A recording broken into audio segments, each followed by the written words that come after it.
And here we are. Hello, gentlemen. It is just so good to have you on the show. I know this is going to be one of my favorite discussions because you are like some of my favorite dudes. And so I told the audience a little bit about you, but I want you to just introduce yourselves to them. So let's start with Santiago. Hello, everyone.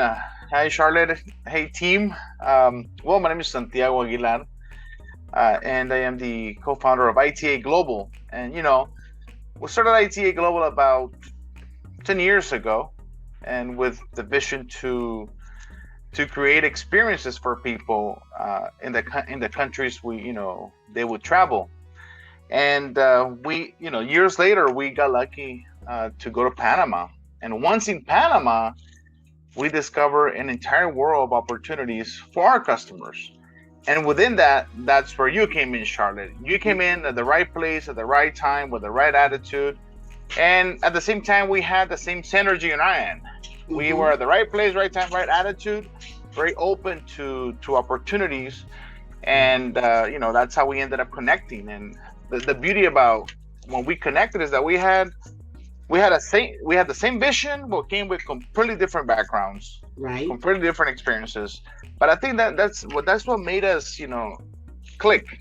Made us click so we could understand the diversity. That we just like Panama, mm-hmm. we are a very diverse team, mm-hmm. and I think that's where our strength, fell into place. I manage primarily a lot of the internal operations of the company, but at the same time, I manage the design team, programming team, web, social media, and I get to see a lot of the, anyways, a lot of the just the ideas that evolve, just creating something like we have. It's been a good process so far. Mm-hmm. I agree. Thank you very much for that, Santiago. And now let's go to Chris Depew. Hello, good morning, everybody here from Panama. Wow, it's so tough to even begin because we have such a complex history. And for those that might know a little bit more about us, our story has evolved one chapter after another each year with our understanding of different cultures. I think culture becomes an underlining word in our connection and our theme, because it's what really gave us the love and joy of travel in the early stages, when we were just doing travel with our friends. We were just happy to entertain anyone who was willing to get on a plane and come visit us. We were happy to serve them and service them and show them things for their own experience, not to just rely on what someone else had said. So that was always a big underlining part of our magic when Santiago and I were, driving the car and picking people up in the airport and smoking cigars in between, and talking about, who was going to cook dinner. And then it was just a very hands-on growing and learning experience for us. And like Santiago mentioned, and like you always talk about, Charlotte, the diversity and our ability to expand internationally and through strategic partnerships has really flourished and thrived in Panama.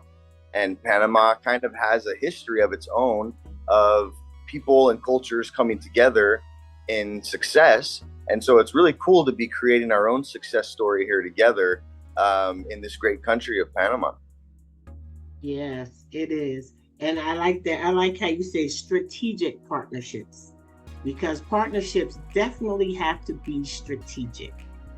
And then, thank you so much. So then I'd like to introduce Alfredo Gibbs Van Horn, which, he will tell you, you all have heard way too much about him already. He'd be in public and be like, you Charlotte's husband. Like, I don't even know these people. Hey, Al, introduce yourself. Hi, everybody. Yeah, I'm Alfredo Gibbs Van Horn, like stated by my wife, my lovely wife. And I'm originally from Panama and via New York. And most of my background experience comes from being retired from the Air Force, 23 years, and the Building Development Division as a building official. and that's my strength, customer service and managing customers' expectations. I think it's been when we formed Black Expat. I think it was a few years ago, or not, if I'm correct. But then when we came and we created a partnership with ITA, I think that was about a little bit over a year now, and that being a phenomenal experience. Where in the team forming, I noticed it went a lot more faster than what is expected, and especially with the Norman and Foreman, those two were the Foreman and the Storeman, where the team members are starting to know themselves and introduce themselves and give the ideas. And then those two went. Usually don't have to happen in the same order, but those two went pretty fast, and we gelled pretty good. And then when it came down to the Norman and Foreman, it's like it just happened instantly, and it's like seamless. It didn't require any guidelines or much. Everybody was independent. And then when we adjourned, it was already gelled into one team, and the trust. It was the biggest thing of all that with the team building, because once you trust each other, the customer picked that up, and that's what it trusts, and that's why they trust us. And it's been now we're family. The customers are family, we are family, and we can't get rid of the customers every week. Once they're part of us, it's a lifetime achievement. Just like family, you can't get rid of them. Those are some really good points that you said. Norman and what? Is it the team building? Is it Norman? Is it Foreman, Storman, Norman, Performing, and adjourning? There's 5 steps. It doesn't have to, and it doesn't have to be occur in that order, but it can go back and forth because the team. So you saying a lot. So you're saying that a lot of those things happen simultaneously with us, and that was a unique thing about this group. Well, yes, some of those, like the Foreman and the Storman, it happened almost simultaneously at the same time, and then we moved to the other. Instead of going to face to face, then the Norman and the Storman, the Norman and the Performing also happens as instead of 2 separate things, it happened as one, and it just happened at. And then adjoining is when everything's gel. We start using. The adjoining is where we start using the last project, make it better, and the social, and especially due to the social marketing, social media marketing tools that we have. It helps that we, as you know, the whole team can perform from abroad and from distance. Wherever. Yes, and that is, I guess that's another testament to this group and being able to build the way that we have is the internet. Internet. And well, basically everybody knows I'm Charlotte Van Horn, and the way that Black Expats in Panama was founded in the first place was because I was going to be a Black expat in Panama who planned on doing sister locks when I got to Panama, and I knew that my client base would probably be a foreigner, And so so I started looking for Black expat anything, and honestly, that was back in 2019, and I couldn't find it. And my primary source was Facebook, and I kept looking, and then finally the Holy Spirit said, build it. And that's what I did. I just created a group. And when you talk about it, it's so funny because I'm not really like business educated. Alfredo has a lot of, education and those kind of team building and stuff like that, where I am like completely organic. I didn't even finish college with the things that I do. But I think what is so interesting is that for every phase, it was just about us continuing to take steps. And from in the beginning, when I actually met Chris first, for those that don't know, the first trip I did to Panama was Sister Locked in Panama 2020. And I ended up meeting Chris, and he put the logistics together for that trip for me, you know, and I told him, I said, you know, we traveling with a purpose of bringing, you know, and originally it was going to be like 30 women, turned out to be like 42 people on the trip to Panama. And I want to introduce Panama to Sister Locks and introduce my Sister Lock clients to Panama. And it just took on a life of itself. But I think the great thing was that, and Chris and I always talk about how I like, you know, supporting, you know, Black business. And that's what I initially tried to do. And that just wasn't working out for me. And when I went public, I liked the way Chris approached me. He approached me, and it's like, again, just doing things that other people aren't doing, you know. So instead of sending me a written text, he left me a voice message. And I'll never forget that, because it put such a more personal spin on it, you know what I'm saying, as opposed to just reading words. And that's how we ended up talking.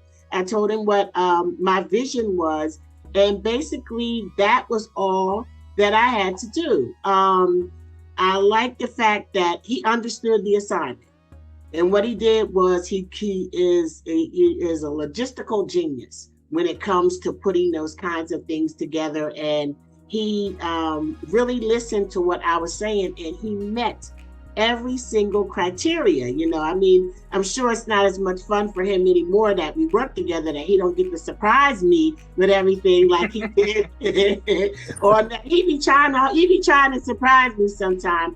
But I think the wonderful thing about it was that it was just very organic. So because we had done that trip and it was very successful and everything, of course, I thought of ITA Global, and we had been talking about the Belize trip in the meantime, right? We were going trip. When Karen in the park, George Floyd, the political climate of the United States and COVID collided in May of 2020, that is when Black Expats in Panama took on a life of its own. And I reached out to Chris again, and I said, you know, people are contacting me, the pages are blowing up, and, you know, they want to know what's going on in Panama, you know, what's it like for Black people there, you know, because Black people started, you know, getting ready to flee. So anyway, talked about that, and then we just started. We had already had like some Afro-Panamanian tour guides in place, and we had some cultural things set up from the initial trip. What we wanted to do different was I wanted to take people to Cologne, which everybody advised us against. And again, you know, talk about organic, moving in the spirit, not letting people tell you where you need to be and what you need to be doing. That is, I mean, or the day that we spent in Cologne on our Black Expats in Panama Cultural Relocation Tour is famous now. You know, people are scheduling their vacations to Panama around our group events so that they can join us on that day. So I just think that's kind of just some of the magic that this group together has had. I can remember when we first started, you know, really working together, because it was a lot to pull together, right? And we did it in the height of COVID. Other thing. But I remember that. Remember the 5-hour phone calls. Never gonna forget. Yeah, we remember those. And the Sunday. Sunday. During football hours. But guess what? Like you touched on, Al, we were doing a new thing, because we were doing something that no one else was doing. You know, we were tapping into a brand new market, pretty much. The Black people that were Black in the United States, and we didn't really know each other. So, you know, and I can definitely remember, you know, bumping heads on some of those calls. But I think that overall, I'm just really proud, as, you know, to where we have come. And so, Chris, what do you think you've learned most, and what are like some of your thoughts about what we're doing here as Black Expats in Panama collaboration? Well, first I have to, you know, pay my huge amount of credit and respect to you for what you've been able to do, because we met at an interesting time where we already had a really good system that had been developed, and we were refining it. And you just had given us a whole nother vision for what it can become. We've really created something that's scaling extremely fast, where our entire worlds have been hit upside the head trying to keep up with all of the momentum that has been generated. But I think the reason that a lot of the success, apart from the enormous amount of influence that you've had over the demographic and the market of people who are coming, is also our history over the last maybe 8 years. I was trying to think back of when was it the first time that we transitioned from just planning vacations for people to planning a themed trip, like with a themed program. And it takes me back to the first travel with a purpose really came, I believe, from cigars and rum as a theme in Nicaragua with the Vixen. And it was a very successful trip that had drawn attention from some very high level executives who were into lifestyle of cigars and fine rum, and the experience to go to the farm and have access to behind the scenes doors was very, very special for them. And we also had a program that was fitness related. That was a really successful program. And we've created programs around surf, and they've all been successful programs that have replication once in a while. But when you came into the mix, and I think it was a lot, like you said, the timing was just perfect. There's just this wave of people that are looking for something, and there isn't a lot of options. And our system that's been in place, combined with your narrative and how you're helping people to guide them hand by hand or step by step, holding their hand into Panama, it's an explosive combo. And so you've been able to take the model that we've had previously successful, but make it scale in a much faster rate, to the point where, like you said, people are anticipating these trips. They're buying them for the following year, and it's amazing. It's amazing to have that type of growth in such a short time.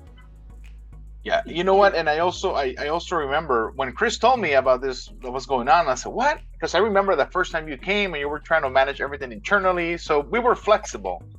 I said, "You know what, Chris? Well, if she wants to manage this her way, let's do our thing. Let her do her thing." Let me just say this. Remember I didn't know y'all. I wasn't giving you my money. I was like, Chris was like, "Well, we can manage all that for you." I'm like, "Nah, that's okay. I hold my own money."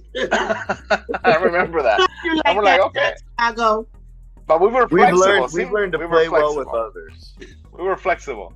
No, but it was. I remember that, and Chris called me, and I said, "You know what? It's fine. I mean, let her do her thing, and we're gonna do our thing, and at the end of the day, everything's gonna work out." It's the same thing. Was that unusual? It was, yeah, unusual. I mean, nobody really does that, but it was fine. But to add to that, the reason Diane says she works, my wife works, very organic, is if you look back and you notice that we have 9/11, the financial collapse, COVID, and all those wars in between.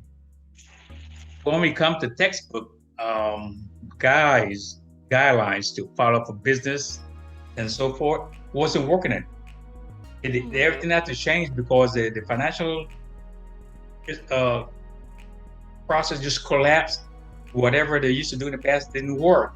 So Cheyenne, by working differently and within her guts and organically, the way she does it, it just took off. It's just like a phenomenon zone us up, and the people needed some hope because there was something happening, and there's like, well, and you guys was, once you get united with you guys, we was flourishing where everybody was failing, and we had so much success, and especially in the tourism business.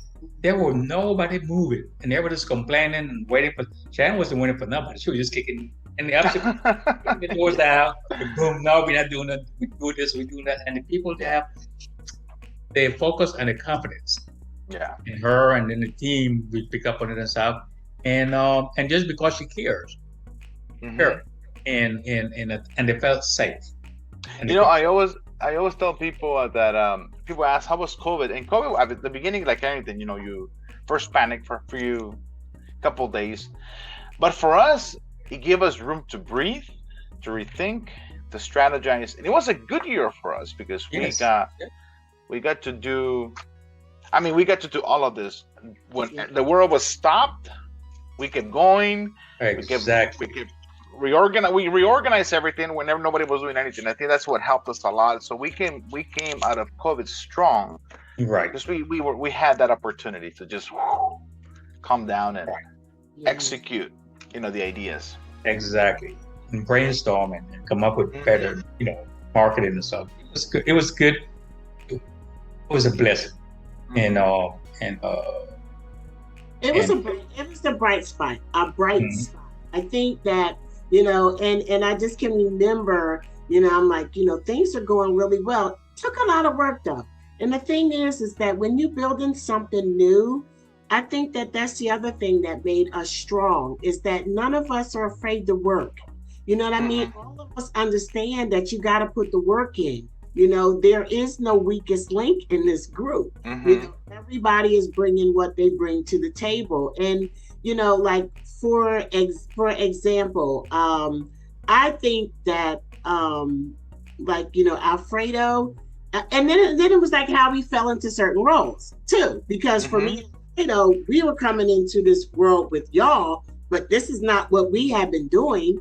And so it was like from all those hours on the phone, putting the trip together, and to be honest, and I don't know that I really talk about this a lot, but to be honest, the other chance that we took that I know I didn't talk about a whole lot, eventually with Chris, I did start to talk about it, but not everybody wanted to work with Black people. That was my concern, right, Chris? I was like, well, you know, don't be surprised. Don't be surprised that when you say, hey, listen, I got this group, Black Expats in Panama, click them. You know, don't be surprised when you get a dead tone. And I think a little bit of that happened, probably more than Chris has told me. But at the end of the day, I really feel that we pressed and we persevered, and the people that wanted to work with us are still on our team. You know, the people that started working with us, they are just like extended BEIP family members. And there are others who are like, can we get in? You know? And at this point, probably the same ones that were leery about it. But again, when you're doing something new, people don't know what to expect. You know, even us, we didn't know exactly how that was going to go. I'm really proud to say that we're sold out of 2002 tours. I mean, it is August and we're sold out for the rest of it. That's crazy. Exactly. We think about that. Selling out, and I think probably February and March for 2023 will be sold out soon. You know, they're really like picking up quickly. So, I mean, just from nothing, from dust, you know, to that. And then, so I think, can I just tell you what I think you guys, what magic I think you guys bring? Are you interested? Yes. Let's see what you got. Oh, yes. Prepárense. Prepárate. Well, I think that Alfredo, like even, you know, all the conversations that we've had, like you have this textbook thing going on. You know what I mean? You are very logistical when it comes to, like, you know, educating yourself about certain things. And whereas I'm just like, let's do it, you know? So that there's value in that. The other thing is, because of your project management, you see things that we miss, you know, because of your, let me tell you something, Fire Marshal Bill tendencies, you know, you help to keep our people safe. Now, initially, you were more involved on a daily basis, but then like you're retired. And that really wasn't what, you know, you wanted to be doing. So I think that for you, when it comes to you, there is no customer service. For you, it's customer care. And I think that those are two different things. And so when you really spring into action is, especially during the tours, you're the one that thinks of first aid kits and, don't put that there. It's going to block it's going to block the exit, those kinds of things. And you are the person too, who makes the time to make our clients feel like they're the only person on the tour. Yes. I don't know that I have that is just your gift, and you walk the ladies to restaurants, you walk them to the stores, you go to the store, you get things for them, you just make sure that they're taken care of. And it means a lot, so there's just a lot of things that you bring to the table like that. And more than anything and more than anyone ever sees is your support of me, because nobody knows, what happens, behind the scenes with us, like in between the fist fights, you know what I'm saying? So 3-1, you get. look, I got one. Still together. So I just thank you for what you bring. Santiago, I think that you bring, and another thing, obviously, Alfredo, you are a Black male Hispanic, and I think that the diversity, and you're Panamanian. So you also, we've had conversations where I'll be seeing something is not working the way that I wanted to do, and then he'll break some Panamanian history down to me, like, well, culturally, that's just not the way it happens here, So there's value in that. When you're going into a country, I'm a new Panamanian. You being able, having grown up in Panama and knowing, it's easy to go to Panama and see what's happening today. But having someone on your team who has walked and lived, and was born and raised in Panama and know what led up to these things is value that not a lot of teams can say that they have. So I appreciate that. Santiago, I think that you're Chris's yang, like yang, like, I don't know, you and Chris are like a yin yang, and I think that you are very insightful. You do an amazing job at just the whole putting things together and making them look nice, and the management of all the graphics. I don't know that if everyone knows, but every graphic that you see coming out, except for the homemade ones I make, that Chris will tell you that we didn't do that.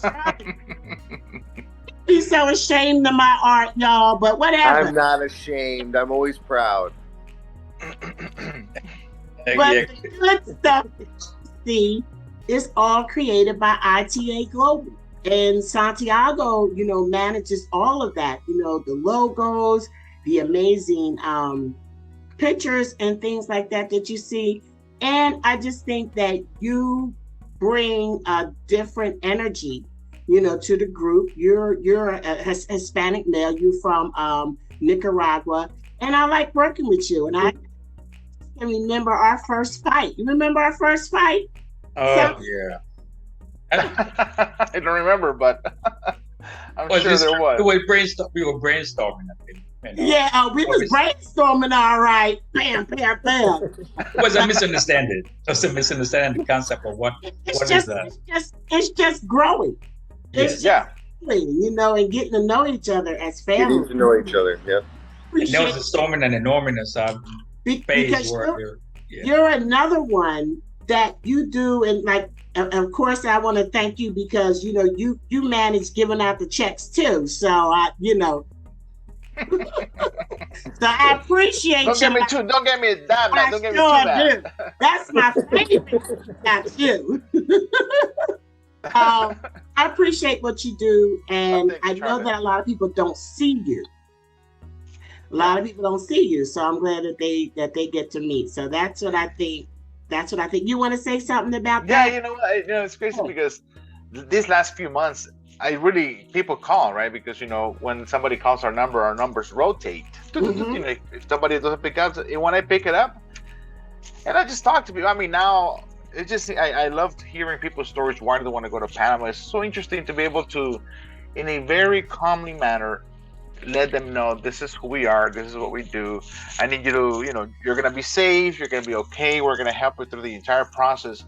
And within 30 seconds after you talk to them, with a very calm voice, they're like, oh my God, okay, definitely want to book, I want to go, can you help me out? And I think it's because we've done it so many times now that we can answer very confidently what we're doing. We know exactly what we're doing in Panama. That's what I tell people, so they feel comfortable. And then, every time I tell them, so what is your name? Santiago. Ooh, Santiago, are you going to be? I said, I may see you, I may or may not, but it's interesting to hear that. Ooh, yeah. So it's good, but I just love how people feel so comfortable. Mm-hmm. And because the process, everything we do, it's that to take all the worries away. And when they land, they're taken care of. Yes, absolutely. It's a whole process. And the more that we do it, the better we get at it. And like you said, the more that we do it and know we got you, it just gets better and better. And I appreciate everything that you do. Thank you. And then there's. Can I add something to that? Can I add something to that? Sure. With Santiago, what I like, especially when I see him in the team, and I don't get involved, but I read and I listen to the arguments. When I said argument, it's arguments now. No, it's when I said argument, but it's just like making a case. Yeah, making a case. I didn't mean the argument. Yes, the way I know. Like we argue. But anyway, is that I've noticed that whenever Santiago comes in and says, "Man, I got a great design for you," and boop, and they pop it up again, it's like, I don't know about that. I think you're missing this and that, this and that. I need to discover. She's like, boom, next day come up, hey, how about this? That's better, but you're still missing this. And he would just go to the draft board and he will not finish or stop until he gets what he wants. Until we get it right. Until the team is pleased with what you get. And I want to say thank you. You're welcome, thank you for your patience. Thank you for your patience. It comes with the territory. But that's because, what I, probably don't talk about as much is what I bring to the group. And what I bring to the group is that I, as a person, what was so easy for me to build Locks Forever was because I was my own client. Every client that I had looked like me, they were around the same age as me, and I know what I like. And so, that's half the battle. So I think one of the things growing in this niche that we have is catering to the African American or Black population. And there are certain things that if you are, a Black person, you're very sensitive to. And so those are things that we are learning as a team. Remember when we first started, it was like finding good images, stock photos of Black people was like, wow. And I'm explaining that Black people don't like to see vacation ads and the only people that are on vacation are white. A lot of people don't think about that, but that is the power of diversity. And most of the time, the designs are really good. It's just little things that we can tweak. And then, then sometimes he just blows it out the box on the first try. Like when we wanted to rebrand Sister Locks in Panama, and I said, I don't know, I don't want to go through a whole bunch of rebranding right now, but I think we should do something more just like the sisters. And he was like, Sisters in Panama. I was like, let's go, baby. And I think that's the other thing that is magical about us. There is no competition. Yeah. When somebody has a good idea, we are just like, yes, honey, let's do it. Let's do it. That's right. Well, I was thinking of this or I was thinking of that, or somebody jealous because they didn't come up with the idea. And that in itself, I'm telling you, we should never ever take that for granted. I agree. Take that for granted because it is a gift and a blessing that we have. So, amen. It really is. Just to be on, because you can say you're on the same team, but are you really? And so then we have Chris. And I always call Chris the logistical magician, because I just think that he has a really good eye. He really does. For seeing things and getting things flow seamlessly. And like from the first time that, whatever, I'm sure, he's saying, that didn't go right, or that didn't go right, but nobody knows it because it's never looks like that. Now, if it's a situation where something is not going right, for me, I address the elephant in the room. Look, guys, sorry, but for the most part, Chris, I really appreciate you doing that. The other thing that I appreciate is that you make sure that you understand the assignment. You are special in that, we had our first white guest on the tours last tour. And sure enough, we have another one coming this tour, in a couple. And, the thing about, other people coming into a group like Black Expats and Panama Cultural Relocation Tour is that we have to preserve the integrity of the group in the sense that this needs to be a comfortable space for Black people to really express what they're going through in the United States, why they're making the choices that they're making now. And I can't have our guests feel no kind of way. So it won't be for everybody, but the thing is, not all white people will be able to, understand some of the conversations that we have. And not to say that we want to discriminate, but it's not designed for you. It's designed for us to be able to relate and connect on the things that we have in common and to help each other navigate our ancestors' wildest dreams, right? Mm-hmm. One of the things that I admire most about Chris is that, for you, they all have seen him already. He's this like white guy from Arizona, blonde hair, blue-eyed, and he's traipsing all around Panama, Belize, wherever we roll, with all these Black people. He's the only white guy there.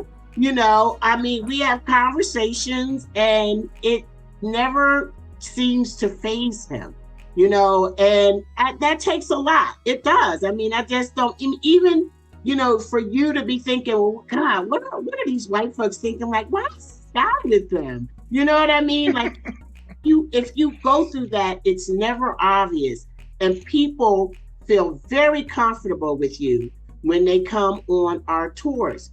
I think that you have made it your business, and you and I have had some very, very deep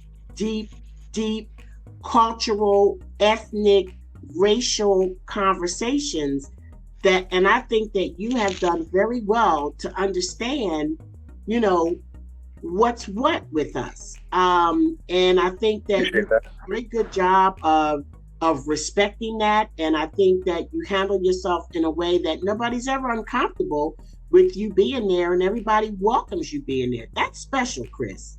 That is special. That's something your grandma, I'm very proud of, I'm sure. But really, and that's recorded. And one last thing about Chris, and I'll let you talk, is that,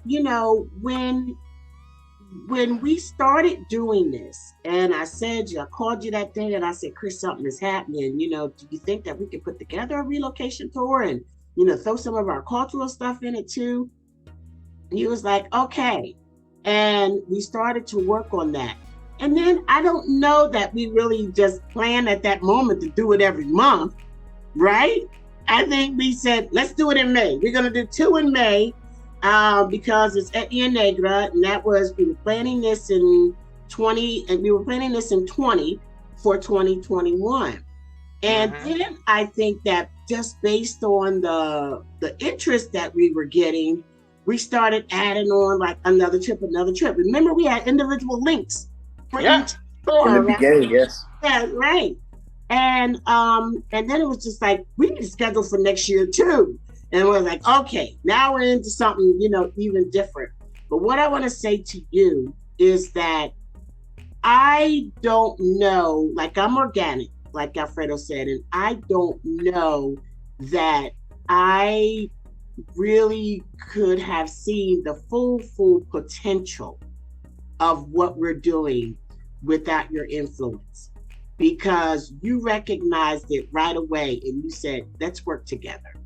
And so a lot of the successes that we've had, these amazing things that we're doing, the lives that we're changing, the things that we have, going forward, kind of really all started with your saying we should really do this. And I thank you for that. I will forever, even if I get mad with you and never speak to you again, just know that I will always be grateful to you for that, for, believing in me, for believing in the vision, and for those 5-hour phone calls on Sunday. Mm-hmm. Hey, man. Thank you. Yeah, Charlotte, I was taught in my young 20s leadership, and it was beat into my head as a lifestyle. And I took it upon myself with a core group of friends, Santiago being one of them.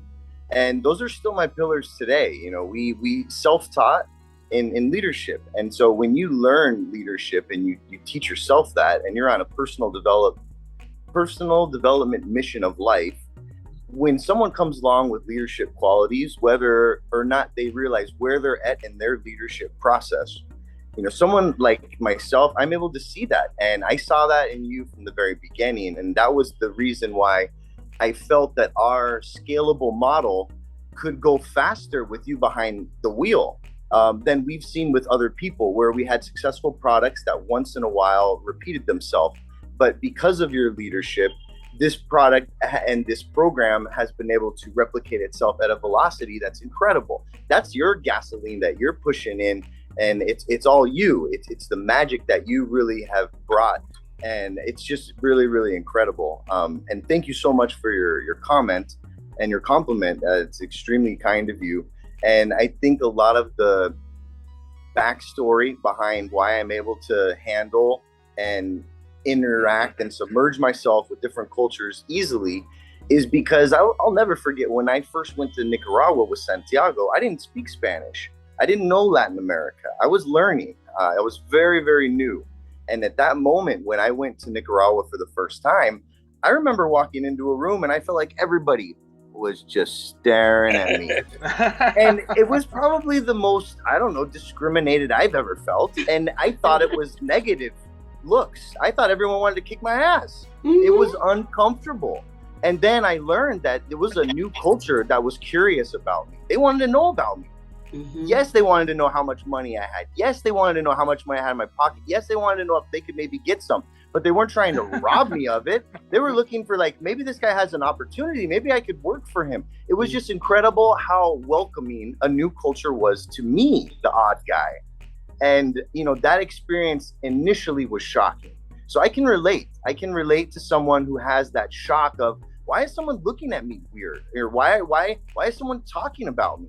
And a lot of times what I've learned is it's not a negative thing. It's a curiosity thing. And curiosity is usually really, really good if you know how to portray yourself, if you know how to carry yourself, if you know how to give out good vibes, they come right back good. But if you give out negative vibes when you're a traveler, negative shit happens to you. And so I think that that's a really important life lesson that happens to anybody that travels internationally outside of their home country.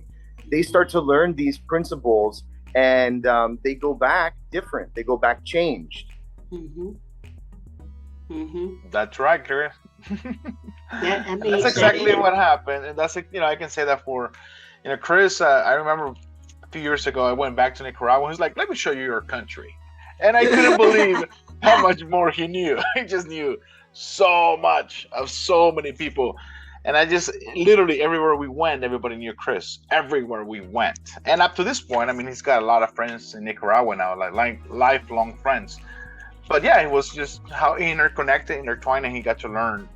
He got to learn to be a tourist, and then he got to learn how to be in Nicaragua as a Nicaraguan with Nicaraguans, and so I think that's a lot of the value, of why Chris is so diverse, because of all the all the connections with different people. And at the same time, when you bring people from other countries, you learn from them. You also take something from them. So I think that all that has been part of this whole magic that is now happening. So let me just shift gears for a moment. Al, was you going to say something? No. Okay. Go ahead. Let me just shift gears for a moment because we don't have a lot of time left. But I do want to say that even as just talking about the things that we do, and those 5-hour calls built this business. I don't care what y'all say. We needed it because there were so many things and then once we got things kind of, we got into our systems and our groove, it wasn't as necessary, but still, I think it's still important for us to get together a lot. But the other thing that came out of this, too, was Black Expats Worldwide.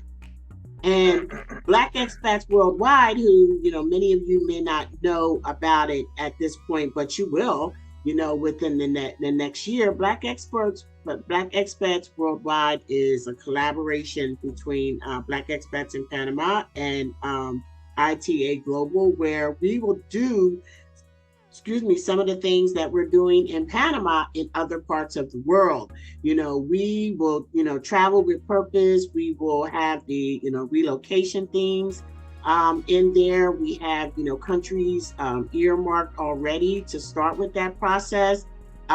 We are launching our first actual Black Expats Worldwide event that's going to occur in Mexico on November 11th, and we'll be releasing that information soon. Would you guys like to say anything about the Black Expats Worldwide vision? Yeah, Chris. When we first started hearing you talk about Black expats in Panama, the vision of that was just very, very laser focused, which is part of why it's been explosive. With our journey in tourism, going from a small startup tourism company into a more refined organization that deals with complex logistics, now we're dealing with organizations that have hundreds of people, moving them in multiple buses, where things get tricky. But we've grown into that level. Now the maturity of the company has really poised us for this growth and this international expansion, which ties perfectly with all these other people that want to travel to other parts of the world, but they want customer service. They want assistance. When you go to new countries and cultures, it's not the same as what you might be used to. So there's a little bit of a transition gap. You have to get acquainted to how things work there. And in that transition, if you're used to getting good service in the United States and you step outside and it's not there, it might be really uncomfortable traveling and transitioning and living abroad. So we really want to give people that cushion. And that's what our diverse team has allowed travelers to get as a massive benefit, because they get all of our collaboration of ideas, experiences, and perspectives into suggestive advice. And it's just incredible that they get all of that just by buying a package with us. We should be charging for all that stuff in consultations, but it's just part of the service that we give to the people that choose to travel with us.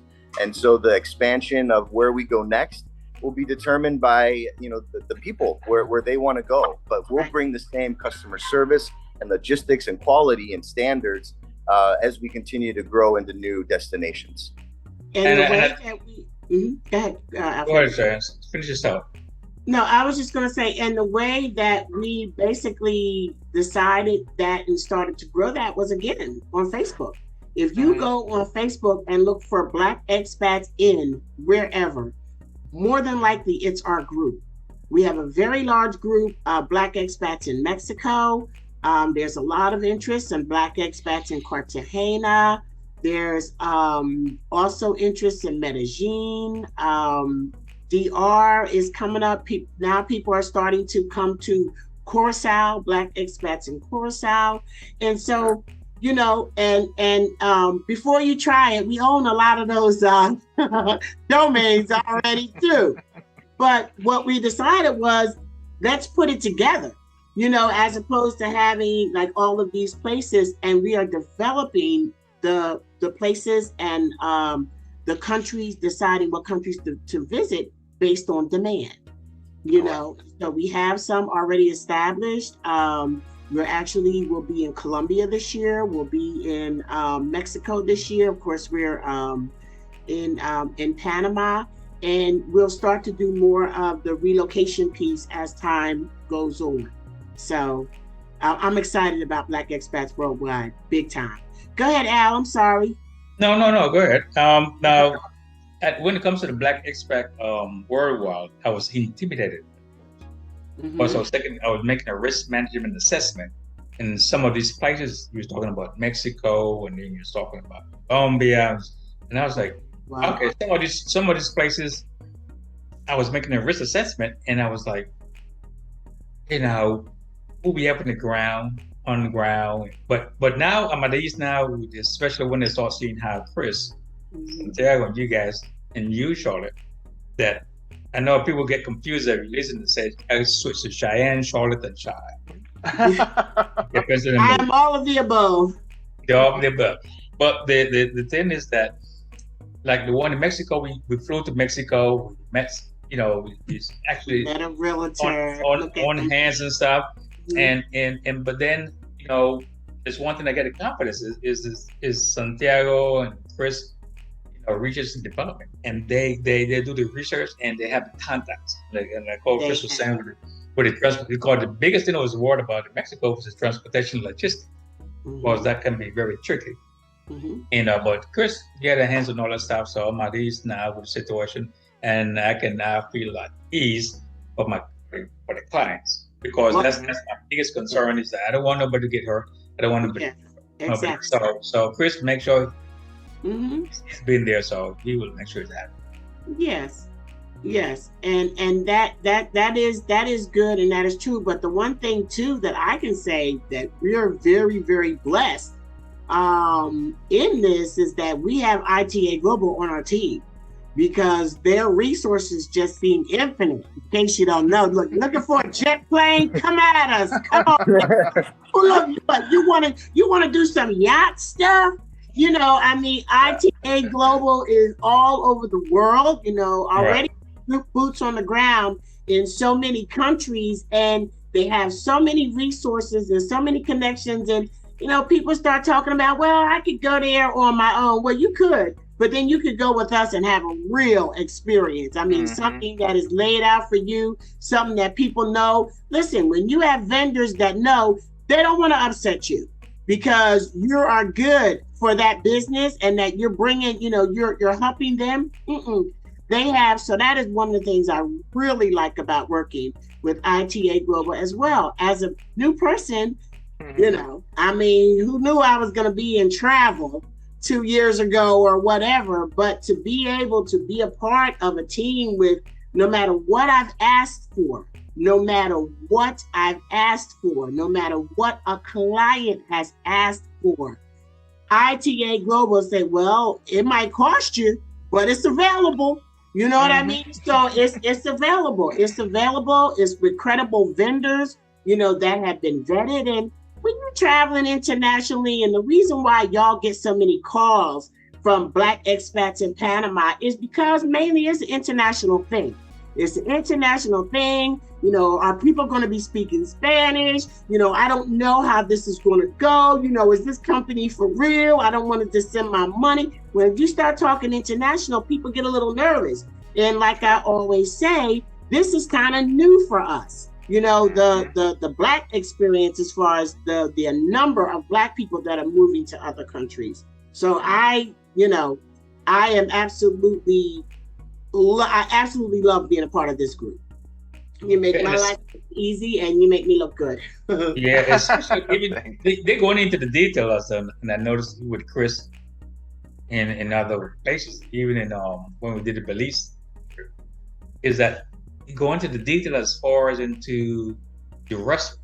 And whenever we recommend certain restaurants, you already made a research. You already eaten there, and you already experienced the situation. And we're not going to see a situation where you're going to be food sick. Get they food already know like how that. Many people are coming that are vegan, that have special diets, and that is the kind of service that that we represent as well. And so that's why all of this works so well together. And that's why we are the dream team, baby. Okay. So I gotta get ready to go. You know, we can kick it, because we can have a 5-hour meeting if y'all want to.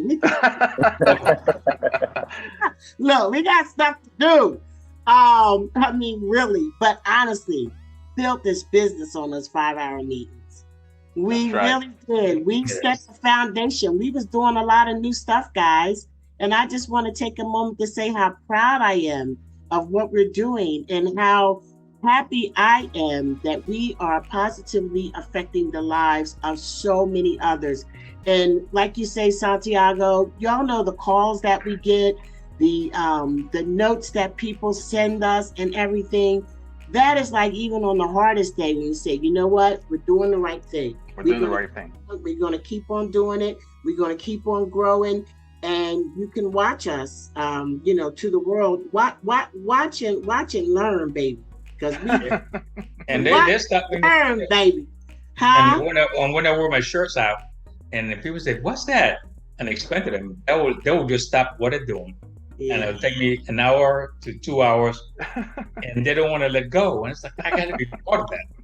You have to. I want to be part of that. And I said, well, you call Charlotte. So the next breakthrough, we need to come up with a QR where I can just clicking it and stuff, and I don't have to do it once. I will say once we're done here, I will mention our also latest thing is the BEIP community platform, of course. So I've been talking about that a lot, but that's something new and innovative. So just think about everything that we're doing is new. Everything that we're building is new, and nobody else is doing in that BEIP community platform. But it's an amazing way to stay connected to the things that are happening in Panama, get discounts on trips and services, and find vetted vendors and list classifieds. You know, I mean, it's just so much. Be in groups, you know, private groups, get special VIP services. So again, that's something new that we're doing too. And keep your eye on that, because in a year we'll be having a celebration about how wonderful that is as well. Amen. So guys, I gotta let you go. Thank you. But I thank y'all so much for coming on the show and spending some time with me. And I just thank you, each and every one of you, for what you do and for putting up with me. Thank you so much, Charlotte. Absolutely. We'll see you guys. Thank you, fellas. Have a great one. We'll see you guys soon. All right. Okay.